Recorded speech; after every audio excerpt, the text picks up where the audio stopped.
Well, the Springboks, having successfully defended their World Cup trophy, questions start to arise about where the next lot of talent is coming from. Martin Vosloo, Hoerskool Linmeyer Rugby coach, First 15, joins us now for a conversation on how that talent line is produced. Now, Martin, appreciate your time. How do you spot potential talent in young players, and what specific attributes or skills do you look for as a coach? I think, as a coach, everybody has their own philosophy of what rugby is about and where you want to go with your rugby as well as with your team. But there's certain things that you can't coach into a player, like natural talent, which is speed, and you get those players who are just fast and you get those players who are very strong. That's where you find your front rowers. So, you look for those things that you can't coach into players. And from there, you start putting in things that you can. So you start really with what God gives you, and then you just add what you need from a player as a coach. Now, what development pathways exist for young rugby players in South Africa?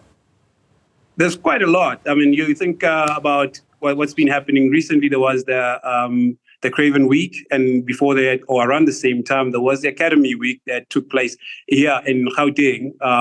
But before then, there's a school system which plays leagues where players are selected from, which eventually go into these Academy Weeks, the Craven Weeks.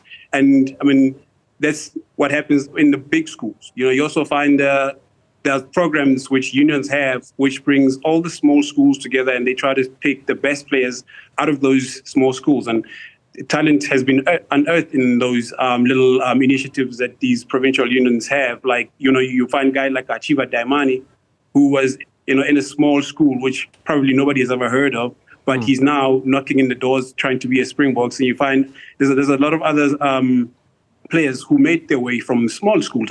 For example, Magazolo Mapimpi, he comes from a small school in the Eastern Cape, which nobody outside the Eastern Cape has ever heard of, but he's now one of the best Springboks that you'll ever find. So I think there is many ways which provinces actually go out of their way to find the best talent around. And we're not saying these ways are perfect, but right now they seem to be producing some of the talent that we need in the Springboks. And the Springboks are actually on top of the world right now because of that.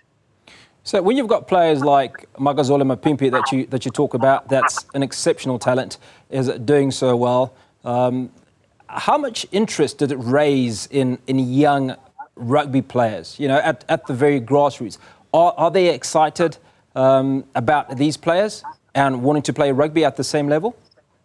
I'll be honest with you. I think, now that I've just mentioned that he comes from a small school, which is virtually unheard of, but now you find kids in that school, now that they see that there's one of them who's been selected, who's now actually playing at the highest level of rugby, I think that is going to give these guys a lot of fire to actually keep going, playing with their rugby and, keep being committed to that. There's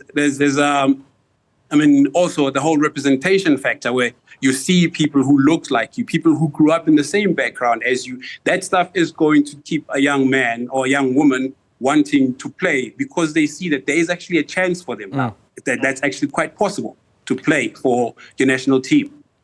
Martin Vosloo, appreciate your time. Thank you so much for speaking to us on Daytime Sport as we unpack the potential of young players playing for the Springboks.